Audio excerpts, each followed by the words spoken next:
আসসালামু আলাইকুম। হঠাৎ করেই আওয়ামী লীগের সাধারণ সম্পাদক ওবায়দুল কাদের প্রকাশ্যে এলেন এবং প্রকাশ্যে এসে তিনি বেশ খানিকটা চ্যালেঞ্জ ছুড়ে দিয়েছেন ডক্টর ইউনূস সরকারের প্রতি। আমরা ওবায়দুল কাদেরের এর আগে বক্তব্যগুলো শুনেছি, মানে যেগুলো অডিওতে এসেছে, এই প্রথমবারের মতন তিনি ভিডিও বার্তা দিলেন। একটি অনলাইন টেলিভিশনকে তিনি ভিডিও বার্তাটি সম্ভবত দিয়েছেন এবং এটি আপলোড করেছেন ছাত্রলীগের সাবেক সাধারণ সম্পাদক সিদ্দিক নাজমুল আলম তার ফেসবুক ওয়ালে। তবে আওয়ামী লীগের যে ফেসবুক পেজ সেখানে আমরা এটি দেখতে পাইনি। যাই হোক, তার এই ভিডিও বার্তায় যেই চ্যালেঞ্জ সরকারের প্রতি, আমরা জানি না তারা কতটুকু সক্ষম এই মুহূর্তে সেই চ্যালেঞ্জে সফল হতে। তিনি যে কথাগুলো বলেছেন এবং কেন তিনি বারবার আসছেন সে বিষয়ে একটু কথা বলবো। তিনি যে কথাগুলো বলেছেন খুব ছোট করে, বা যেহেতু ভিডিওটাই ছোট সেটা একটু বলি। তিনি বলছেন যে আওয়ামী লীগকে বাদ দিয়ে বাংলাদেশে কোনো বিশ্বাসযোগ্য, গ্রহণযোগ্য, নিরপেক্ষ নির্বাচন হতে পারে না। তারা অর্থাৎ ইউনূস সরকার আদৌ নির্বাচন দেবে কিনা সে বিষয়েও আওয়ামী লীগ সন্দিহান।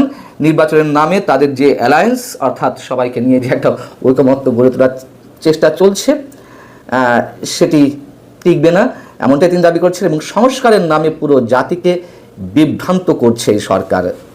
বিচারের নামে যা চলছে, ক্যাঙ্গারু কোর্ট বসিয়ে রীতিমতো প্রহসন করা হচ্ছে, এই ধারা আমরা গুড়িয়ে দেব। আওয়ামী লীগের পক্ষ থেকে তিনি বলছেন যে এই ধারা গুড়িয়ে দেওয়া হবে, এর বিরুদ্ধে আওয়ামী লীগ প্রতিরোধ গড়ে তুলবে।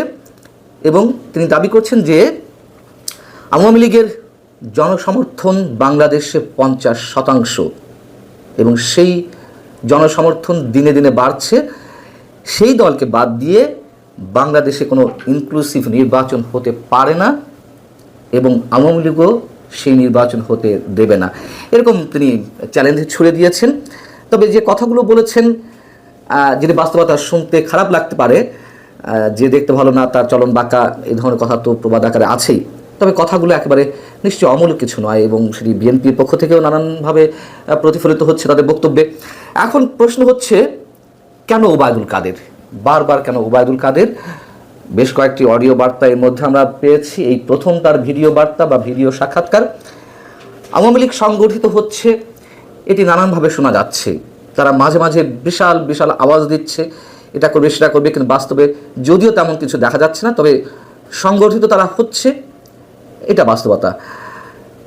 এবং তিনি নির্বাচনকে কেন্দ্র করে যে চ্যালেঞ্জগুলো ছুঁড়ে মারলেন, অনেকের মনে এই প্রশ্ন উঠতে পারে যে সেটা কি আর সম্ভব এই মুহূর্তে? হতেই পারে, সেই প্রশ্নগুলো খুবই স্বাভাবিক। সবচেয়ে বড় কথা, তিনি দলীয় নেতাকর্মীদেরকে উজ্জীবিত করতেই সম্ভবত এই ভিডিও বার্তা দিয়েছেন। যে প্রশ্নটি বারবার করতে গিয়েও করা হচ্ছে না, তা হচ্ছে কেন বারবার ওবায়দুল কাদের?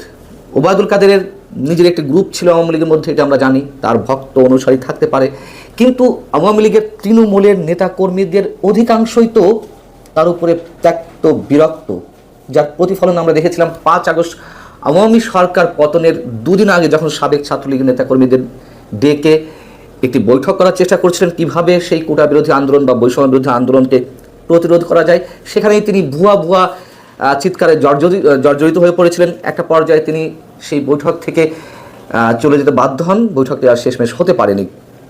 এবং আওয়ামী লীগের নেতাকর্মীরাই দায়ী করেন ওবায়দুল কাদেরকে। আওয়ামী লীগের এই পতনের জন্য সিংহভাগ দায়ী বা অধিকাংশ ভাগই দায়ী তিনি। আওয়ামী লীগকে সংগঠিত করতে পারেননি তিনি, যে একাধিকবার সাধারণ সম্পাদক হিসেবে দায়িত্ব পালন করেছেন। এবং এই কথা আমরা জানি যে শোনা যাচ্ছিল, খুব জোরে সোরে শোনা যাচ্ছিল যে আওয়ামী লীগ নতুন নেতৃত্ব মানুষের সামনে নিয়ে আসবে বা তাদের নেতাকর্মীদের সামনে নিয়ে আসবে দলটির। কিন্তু কেন আর কাউকে পাওয়া যাচ্ছে না? আমরা দেখলাম যে 5 আগস্টের পরে জাহাঙ্গীর কবির নানক কয়েকটি অডিও বার্তা দিলেন, ভিডিও বার্তা দিলেন। আবার এর বাইরে কেউ কেউ অডিও বার্তা দেওয়ার চেষ্টা করছিলেন।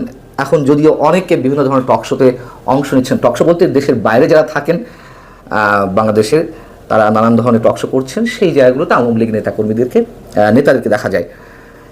কিন্তু শীর্ষ নেতাদের মধ্যে জাহাঙ্গীর কবির নানকের পর আর হাসান মাহমুদের মতন 2-1 ছাড়া আর কাউকে দেখা যায়নি। ওবায়দুল কাদেরই কি শেখ হাসিনার শেষ ভরসা?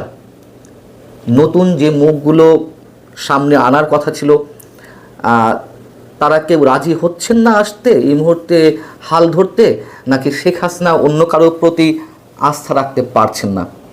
দুটি প্রশ্নই গুরুত্বপূর্ণ। আওয়ামী লীগের নেতাকর্মীরা তো এই কথা এখন উপলব্ধি করছেন, বা আগেও যারা বলেছেন, চাটুকারদের কারণেই আওয়ামী লীগের এই ভয়ঙ্কর পরিণতি। শেখ হাসিনার সঙ্গে তৃণমূলের আওয়ামী লীগ নেতাকর্মী কিংবা ত্যাগী নেতাকর্মীদের মাঝে বিশাল এক দেয়াল সৃষ্টি করে রেখেছিলেন ওবায়দুল কাদেরদের মতন চাটুকার কিছু ব্যক্তি। সেই ঘুরে ফিরে যদি চাটুকাররাই আবার সামনের সারিতে আসেন বা নেতৃত্বের হাল ধরেন, নিঃসন্দেহে এটুকু বলা যায় অনেকেই হয়তো খুশি হতে পারেন, কিন্তু ত্যাগী যে নেতাকর্মীরা রয়েছেন তারা আর আওয়ামী লীগের সঙ্গে সেভাবে মন প্রাণ দিয়ে সম্ভবত যেটুকু জানা যাচ্ছে আর যুক্ত হতে চাইবেন না। শেখ হাসিনার বিরুদ্ধে অভিযোগ আছে যে ওবায়দুল কাদের ছাত্রলীগ করে করে এ পর্যন্ত বা ধাপে ধাপে এ পর্যন্ত উঠে এসেছেন, কিন্তু শেখ হাসিনার আস্থাভাজন তারাই হতেন যারা তাকে তেল মারতে জানতেন কিংবা চাটুকারের তা বেশি করতেন। যদিও শেখ হাসিনাকে এককভাবে দায়ী আমরা করতে পারি না। বাংলাদেশের যে বুর্জোয়া রাজনীতি, সেই ধারার মাঝে কথিত ইসলামী দল বলি কিংবা বাম দল বলি, আর আওয়ামী লীগ বিএনপি তো আছেই, এই দলগুলোর শীর্ষে যারা বসে আছেন তারাও কি চাটুকারের তার বাইরে কাউকে পছন্দ করেন? প্রশ্ন ওঠে না।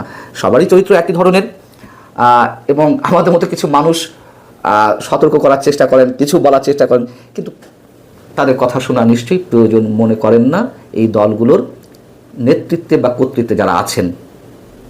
তবে আপাতত এটাই বাস্তবতা, সম্ভবত ওবায়দুল কাদেরের বাইরে আওয়ামী লীগের নেতৃত্বে আর কাউকে দেখা যাচ্ছে না অথবা আনা হচ্ছে না। ভালো থাকুন সবাই, আল্লাহ হাফেজ।